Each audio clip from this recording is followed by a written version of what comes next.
Hello students, standard 10th subject Sanskrit, chapter number 6 काष्ठ खंड। काष्ठ यानी लकड़ियां। लकड़ियों के जो खंड होते, अलग अलग पीस होते हैं, वुड ऑफ पीस। ठीक है, उसके बारे में यह एक चैप्टर हमारे सामने रखा गया है।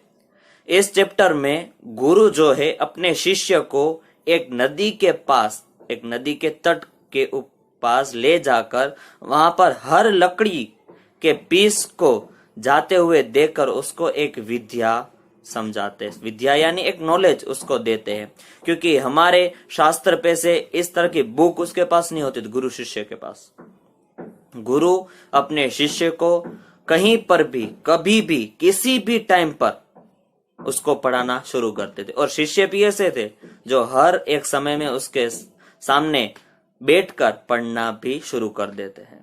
उसी तरह से एक चैप्टर हमारे सामने रखा गया है, थोड़ा बहुत हम समझते हैं। गंगा तीरे एकः गुरुः शिष्येण सह वर्तमानः आसीत्। गंगा नदी के पास में गुरु जो है अपने शिष्य के साथ वर्तमान यानी अभी मौजूद है। स जल प्रवाहेण नियमानम कंचन काष्ठखंडम दर्शयन शिष्यम आह।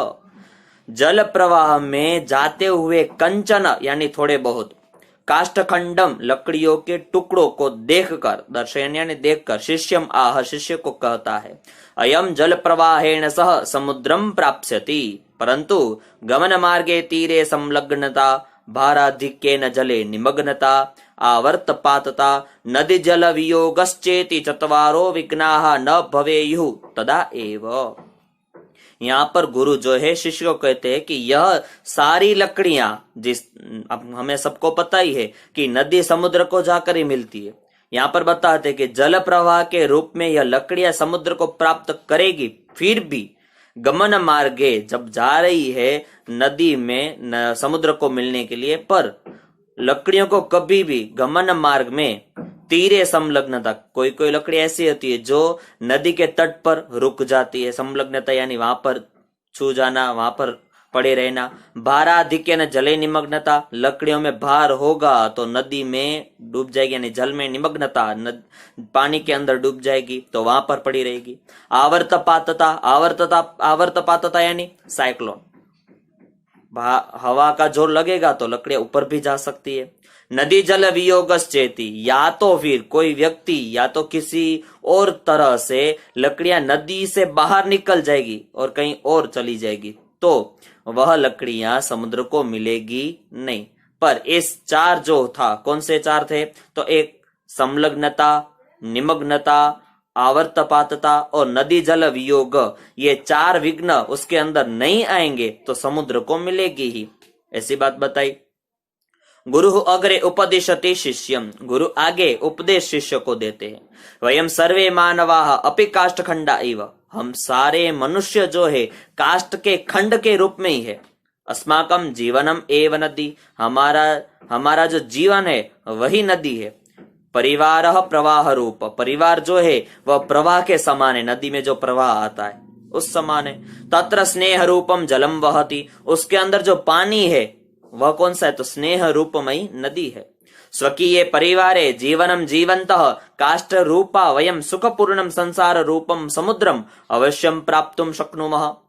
खुद के परिवार के जीवन में हम जीवंत है, काष्ठ रूप में है, और सुखपूर्ण संसार रूप को समुद्र के रूप में हम प्राप्त भी कर सकते हैं। पर कब? जब यदि चत्वारो विघ्ना न भवंती, जब ये चार विघ्न हमारे जीवन में न आए तब। जिस तरह से लकड़ियां नदी में जाकर समुद्र को मिलती है, उसी तरह से हमारा जीवन भी उस नदी की तरह ही, उस लकड़ियों की तरह ही है। पर यह चार विघ्न नहीं आएंगे तो समुद्र को यानी सुख रूपी संसार को हम आराम से जी सकेंगे। जीवने कीदृशाः विघ्नाः भवन्ति इति शिष्य अपृच्छत्, यहाँ पर शिष्य जो है अपने गुरु को कहते कि किस तरह के विघ्न हमारे जीवन में आते हैं। गुरु सम उपादिशत, यहाँ पर गुरु जो है अपने शिष्य को कहते हैं, नदी रूपे जीवने आहार निद्रा भयादय तीरभूताः सन्ति, हमारे जीवन में नदी रूप जीवन में आहार निद्रा भय आदि तीरभूताः सन्ति, यानी किनारे पर ले जाते हैं। तीरेषु संलग्नता नाम आहार निद्रा भयादीनाम सेवने सततम प्रवृत्ति। हम नदी के छोर पर चले जाएंगे, ऐसा कब होगा? जब हम आहार और निद्रा में ही पड़े रहेंगे। खाना खाया, सो गए और कुछ काम नहीं करेंगे तो साइड में रह जाएंगे। वस्तुतस्तु आहारादयः सेवनीया भवन्ति तथापि तत्र सततम संलग्नता विघ्न एव। देखा जाए तो जीवन जीने के लिए आहार भी जरूरी और निद्रा भी जरूरी है, पर उसके अंदर ही डूबे रहेंगे तो हम कभी आगे बढ़ पाएंगे नहीं, वह एक विघ्न है।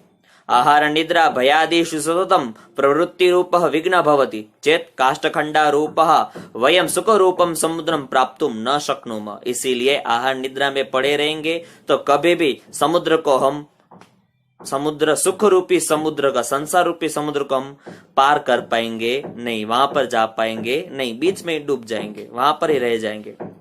एक यह। दूसरा, सामाजिको व्यवहार भार रूपो भवति। देखा जाए तो सामाजिक व्यवहार जो है वो बहुत भार रूप है। यद्यपि सामाजिक व्यवहार सर्वत्र एव अपेक्षितो भवति।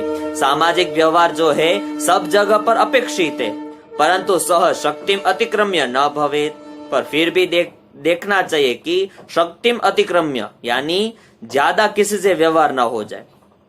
हम देखते हैं खाना खाने के किसी प्रसंग में जाते हैं तो वहां पर हम व्यवहार लिखवाते हैं, रुपए लिखवाते हैं, पर कब लिखवाते? सामने वाले ने हमारे फंक्शन में इतने रुपए लिखवाए हैं तो हम भी उतने ही रुपए लिखवाएंगे, उससे ज्यादा या उससे कम कभी भी लिखवाएंगे नहीं। तो यह कभी करना चाहिए नहीं।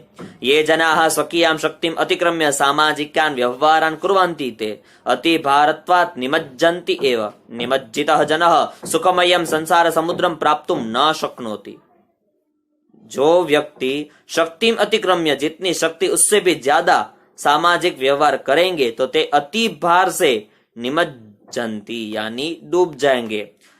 वह डूबने वाले व्यक्ति संसार समुद्र को प्राप्त कर सकते नहीं है। यह 2 विघ्न इस वीडियो में समझते हैं। अगले 2 विघ्न जो हमारे जीवन में आएंगे या तो आने वाले उसको किस तरह से रोकेंगे वो अगले वीडियो में हम देखेंगे। Thank you.